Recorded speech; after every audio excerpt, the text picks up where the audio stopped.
So we are starting with our session on larynx today. Larynx, which we call as voice box very commonly, is located in the anterior part of the neck at the level of C3, C4, C5, and C6. The C6 level is very important because it is at the C6 level that the larynx continues as trachea and laryngopharynx continues as esophagus.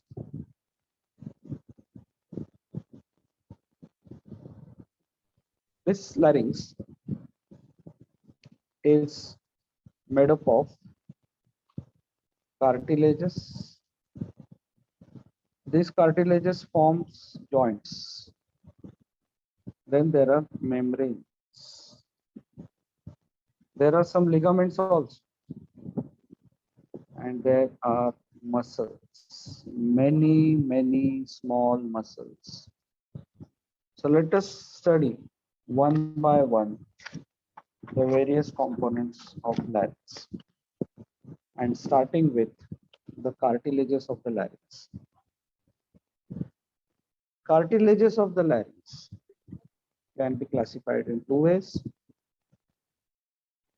based on whether they are paired or unpaired.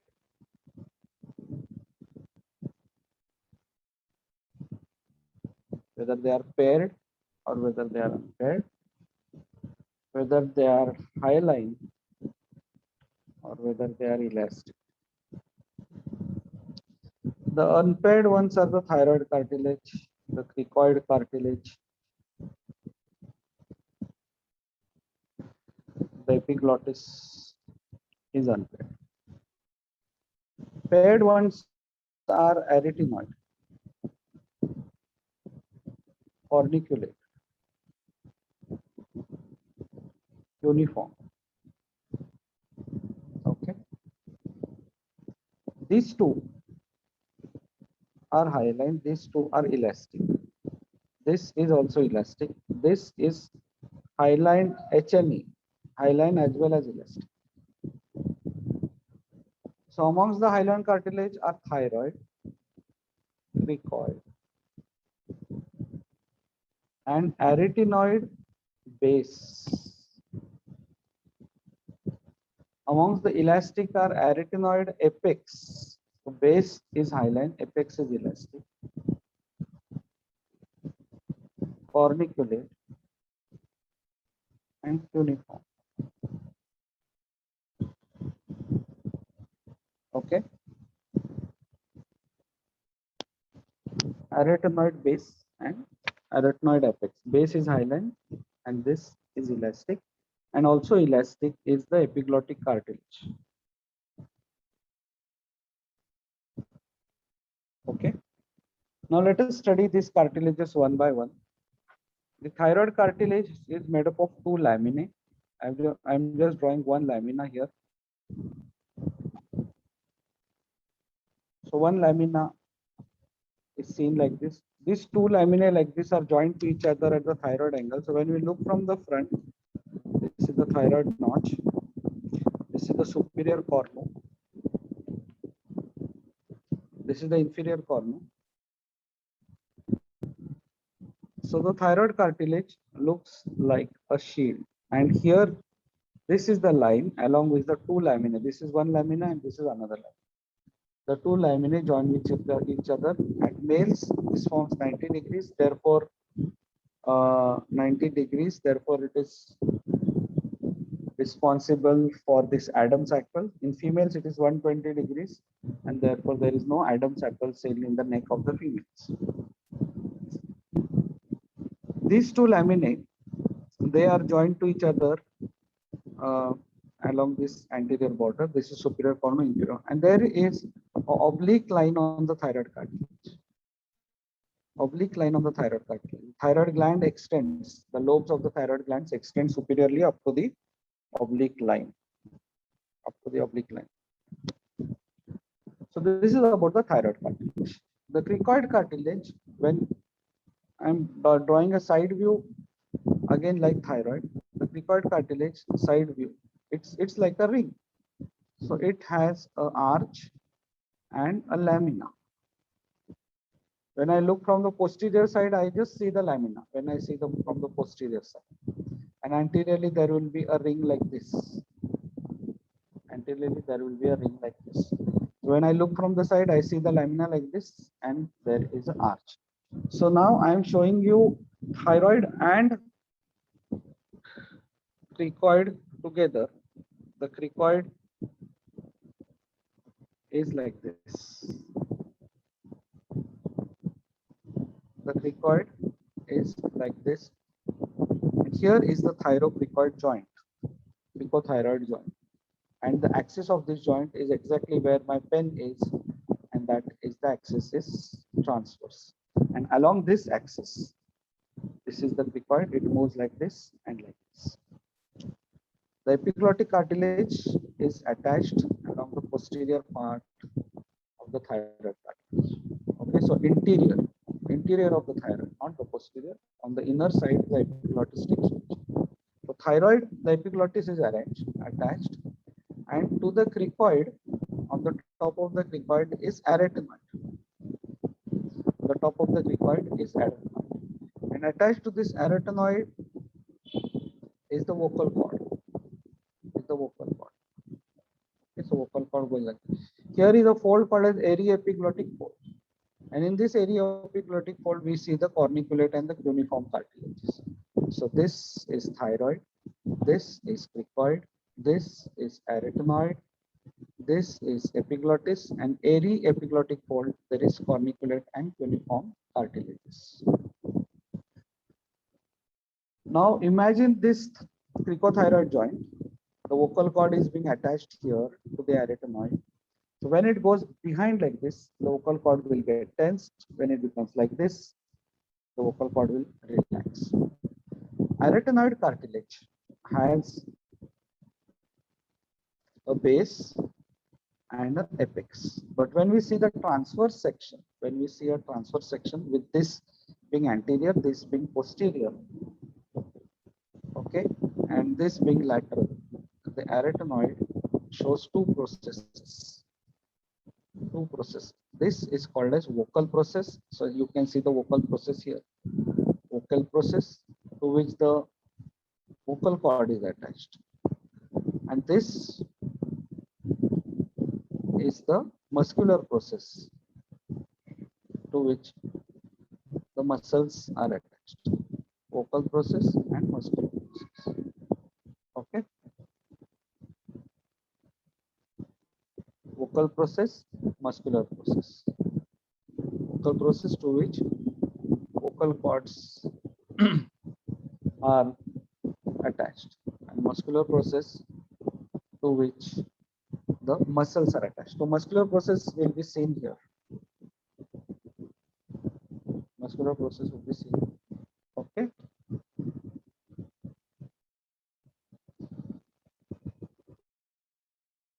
So now a few more views.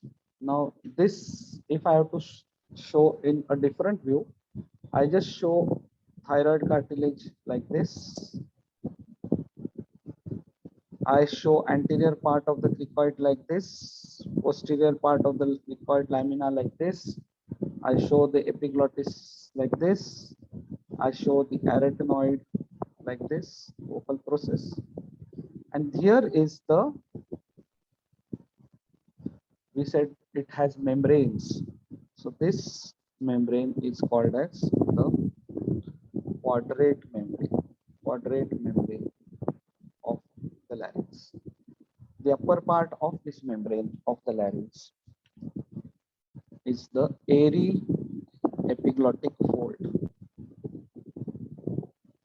Inside this, there is a muscle called as airy epiglotticus. Airy epiglotticus.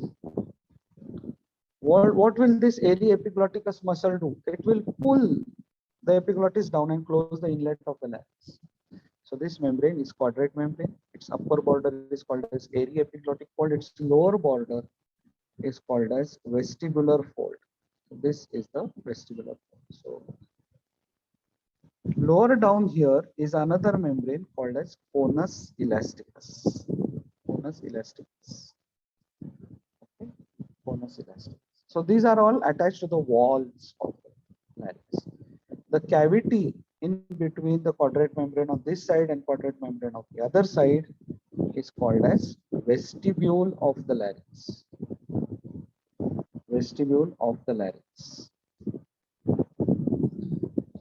The here this conus elasticus, the upper border is attached to the vocal fold, and this part of the larynx between the vocal fold and the vestibular fold is called as sinus of the larynx.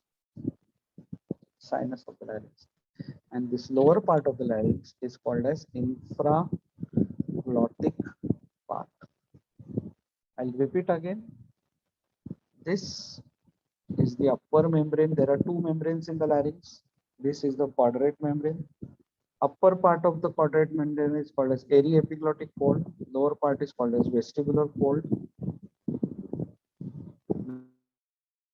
Lower part is called as vestibular fold. This is called as conus elasticus. Conus elasticus. Upper part of this conus elasticus is called as vocal fold. Upper part of the conus elasticus is called as vocal fold, and the lower, of course, lower portion is continuous here with the trachea. Okay. The cavity in above the vestibular folds and between the area epiglottic fold, the cavity in between is called as vestibule of the larynx. Between the vestibular folds and vocal folds is sinus of the larynx, and below the vocal fold or vocal cords is the infraglottic part of the larynx. Now let us start studying. There is one more joint in the larynx which you have to study. When we look from the posterior aspect, the lamina of the cricoid, this is the lamina of the cricoid, and this is the arytenoid, and laterally going is the muscular process. Here the muscles were cut. So this is the second joint, which is the cricoarytenoid joint, and the axis of this joint is vertical. Axis of this joint is vertical. So along this vertical axis, suppose this is the arytenoid, this is the muscular process, this is the vocal process. So any muscle which is attached to the posterior aspect, it will pull the arytenoid like this and cause abduction of the vocal cord. Any muscle attached to the anterior aspect will turn, because the axis is vertical, the arytenoid will turn like this and cause adduction of the vocal cord. So the two vocal cords will be like this. They will do abduction and they will do adduction.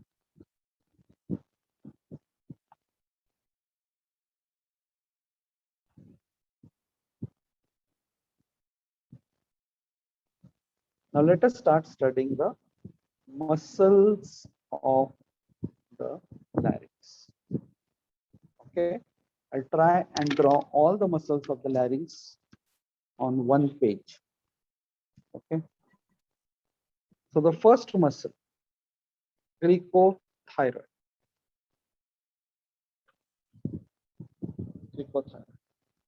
Why this is the first muscle? This is the only muscle which is lying on the exterior.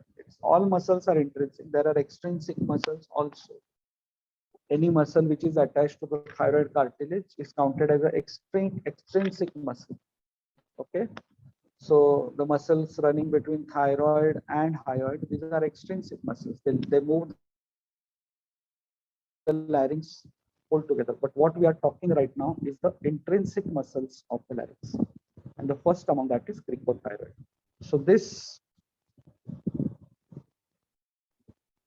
is the thyroid.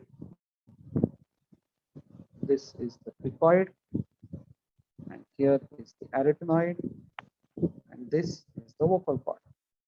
This is the vocal cord. So the cricothyroid muscle is attached like this. Okay. So this is the cricothyroid muscle. So whenever it contracts, it will pull this portion up of the cricoid. It will pull this portion down. That means arytenoid also pulls back, and therefore the action of this muscle is it tenses. It is a tensor of vocal cords. It's a tensor of vocal cords.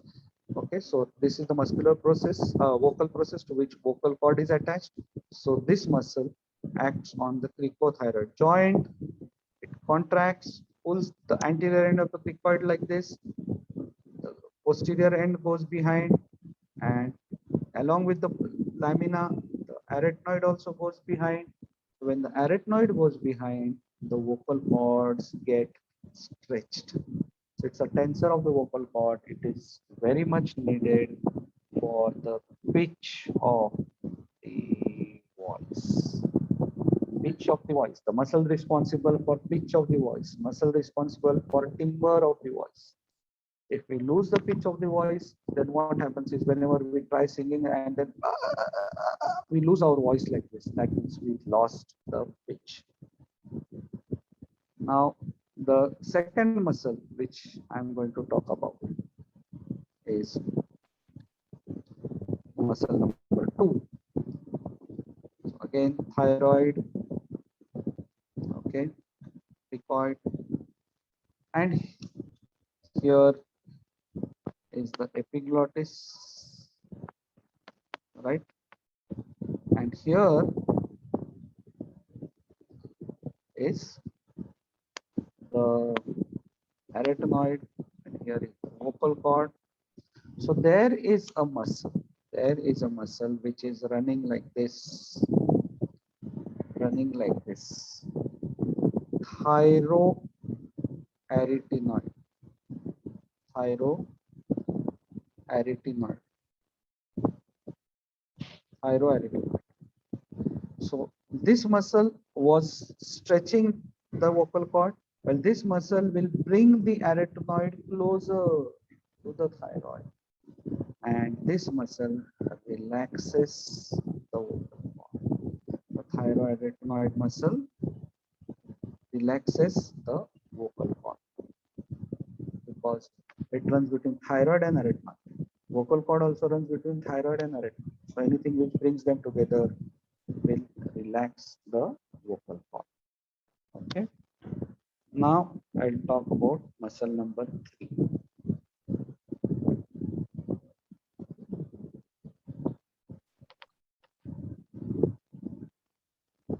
The transverse arytenoid.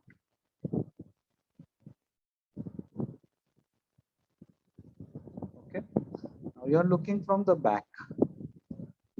This is the cricoid lamina. Top of the cricoid lamina, there are the 2 arytenoids. When we are looking like this is the muscular process. This is the apex, this is the base. Vocal process is on the anterior.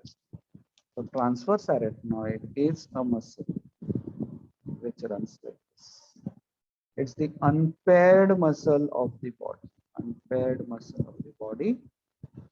And because it will bring the 2 vocal cords together, it will bring the 2 arytenoids together, and vocal cords are attached to the anterior vocal process anteriorly on the arytenoid. It will cause adduction of the vocal cords. Okay, so the 2 vocal cords are like this, and the transverse arytenoid is running somewhat like this. So when it contracts, it brings the 2 arytenoids together. When 2 arytenoids come together, the 2 vocal cords also come together. So this muscle causes adduction of the vocal cord. Muscle number 4. It is also similar. We are looking from the posterior aspect. This is the cricoid. This, these are the arytenoids on the top of the cricoid. And now this muscle, which is running like this from muscular process of one arytenoid to apex of other, muscular process of one arytenoid to other. These are called as oblique arytenoids. Oblique arytenoids. They will also bring the two arytenoids together. When two arytenoids come together, it leads to adduction of the vocal cords. Adduction of the vocal cord. So this is adductor, this is adductor. Now let us talk about the next muscle. Now for this, I am going to take you to the lateral view. This is the cricoid ring, this is the cricoid lamina, and on the top of the cricoid lamina, this is the arytenoid, this is its vocal process, this is its muscular process. Muscular process is horizontal, I am not able to show you. And this muscle running from cricoid to arytenoid, running from cricoid to arytenoid, this muscle running from cricoid to arytenoid. Muscle number 5, which we are discussing, is on the lateral aspects of called lateral cricoarytenoid. Now it is attached to the anterior aspect of the muscular process. Now see here. This is vocal process of arytenoid. This is muscular process of the arytenoid. We are speaking of the arytenoid on the left side. The cricoarytenoid is getting attached like this cricoid. So when it contracts, it will pull the muscular process in such a way that the two vocal processes come close to each other because it is attached to the anterior aspect. Is attached to the anterior aspect of the vocal process of arytenoid. So when it contracts, the two vocal processes come together. So this also causes adduction of the vocal cords. Causes adduction of the vocal cords. So three muscles are causing adduction of the vocal cords: transverse arytenoid, oblique arytenoid, and lateral cricoarytenoid. Okay. Now we come to the next muscle. Now we are viewing from the posterior aspect. From the posterior aspect, this is the cricoid lamina. This is the arytenoid, and laterally are the two muscular processes.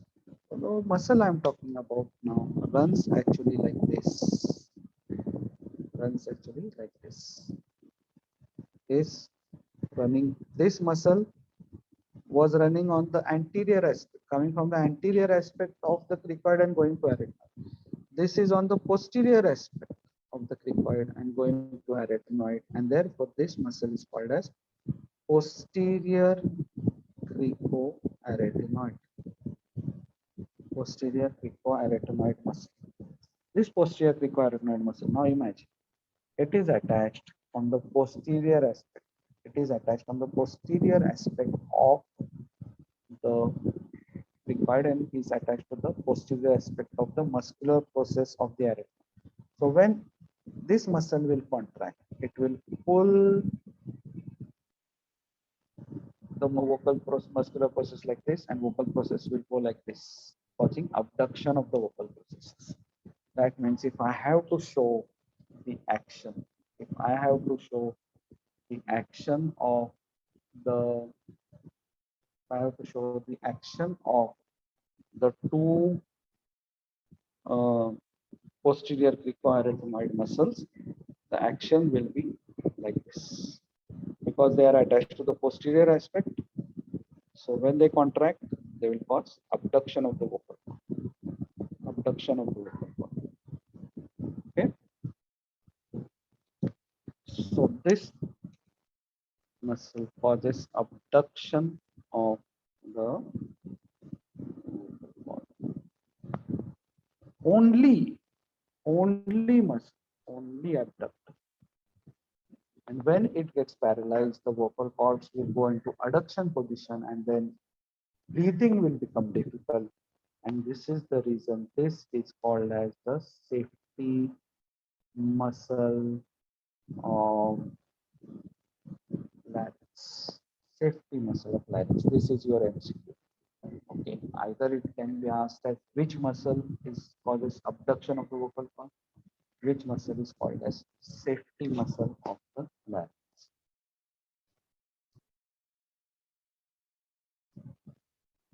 Now, we'll talk about one more muscle, and now I'm going to take you to the lateral view. Lateral view, this is the thyroid, uh, this is the cricoid, this is the epiglottis, okay, this is the cricoid lamina on which there is arytenoid, this is the vocal process, this is the vocal cord. Now this muscle runs like this. The oblique arytenoids, what we had drawn, actually oblique arytenoid continue upwards, they continue upwards. On their continuation upwards is called as a muscle called as airy epiglotticus. Airy epiglotticus. Okay, so this is airy epiglotticus lying in the airy epiglottic fold. Airy for arytenoid, epiglotticus. So whenever it contracts, it will pull the epiglottis towards arytenoid or pull the arytenoid towards the epiglottis, trying to close the inlet of larynx. Okay, so this we have to understand. Closing the vocal cords is done by these muscles: transverse arytenoid, oblique arytenoid, lateral arytenoid. Closing of the inlet is this. This is the inlet which is guarded by the epiglottis. Okay, so this is airy epiglotticus. Now another muscle, another muscle. So this is epiglottis, this is thyroid, this is cricoid, this is the cricoid arch, lamina, vocal cords, this is the inlet of the larynx. Now here is a muscle. Now here we have studied thyroarytenoid muscle. Some fibers of thyroarytenoid go like this. So the thyroarytenoid fibers, some of them are attached like this from thyroid to epiglottis. Thyroid to epiglottis. So they will pull the epiglottis like this. Okay. So these fibers, which I'm showing you in the green, are called as thyroepiglotticus.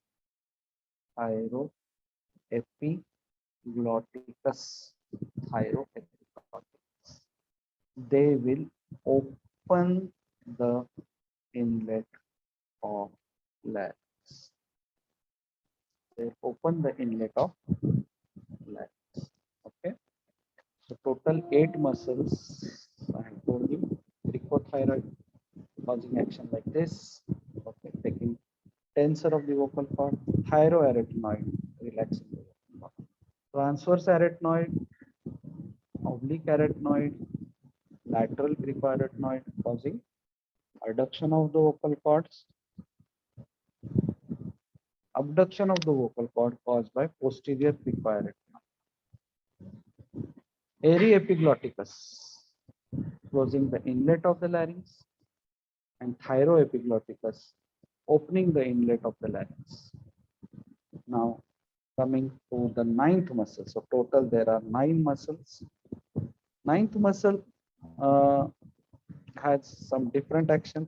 The name of this muscle is vocalis. Name of this muscle is vocalis. So you look at the vocal cord. This is the arytenoid cartilage. This is its vocal process. This is its muscular process. Okay. And the vocal cords, they are attached like this to the thyroid.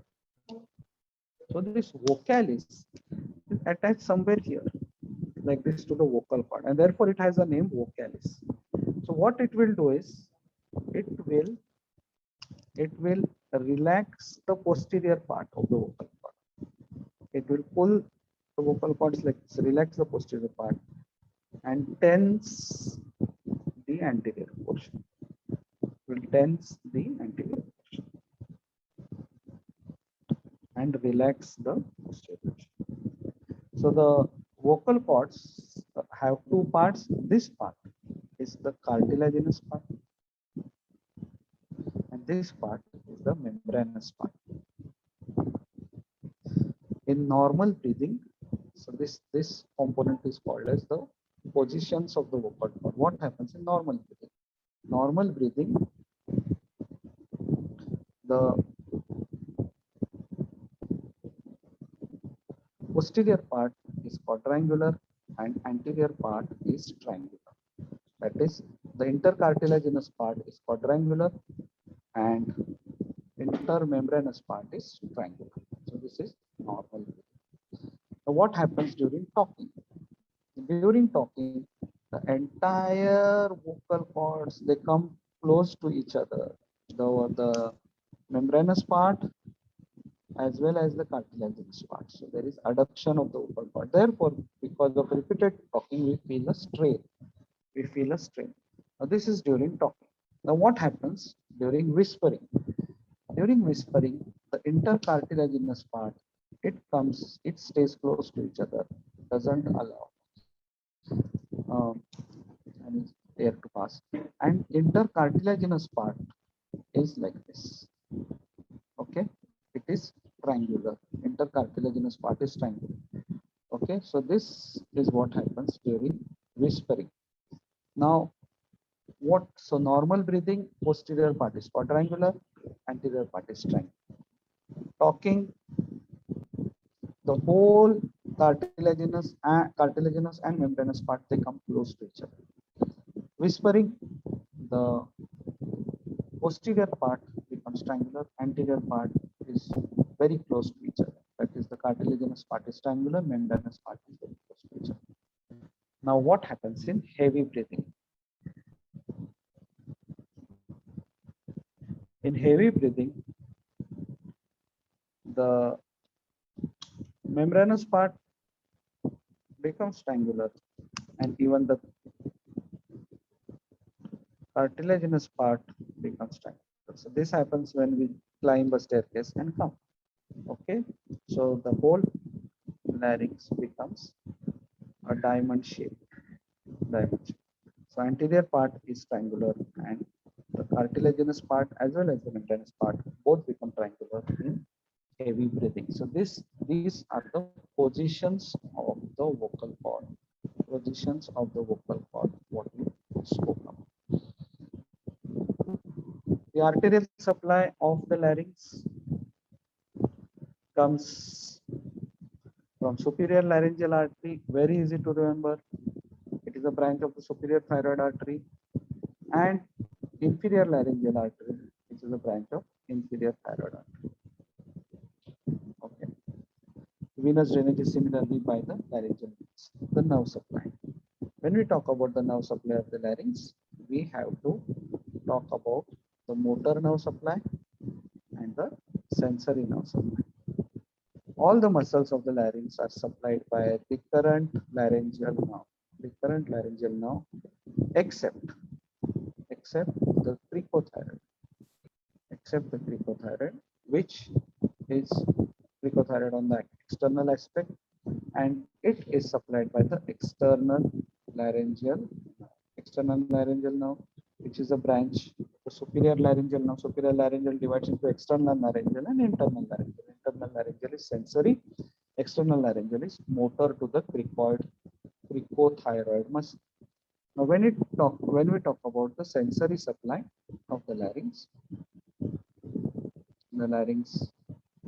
grossly, these are the vocal cords and these are the vestibular cords. Sorry. So these are the vocal cords. Up to the vocal cords, the sensory supply in the upper half, up to the vocal cords is by internal laryngeal nerve. And below the vocal cords, the nerve supply is by the recurrent laryngeal. So sensory nerve supply by recurrent laryngeal. The lymphatic drainage of the larynx is into the jugulo-digastric lymph nodes. Sorry, jugulo-omohyoid lymph nodes. Jugulo-omohyoid lymph node. Like for the tongue, it was jugulo-digastric.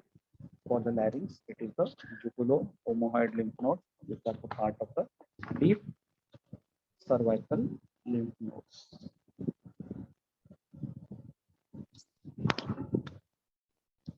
Coming to the applied anatomy,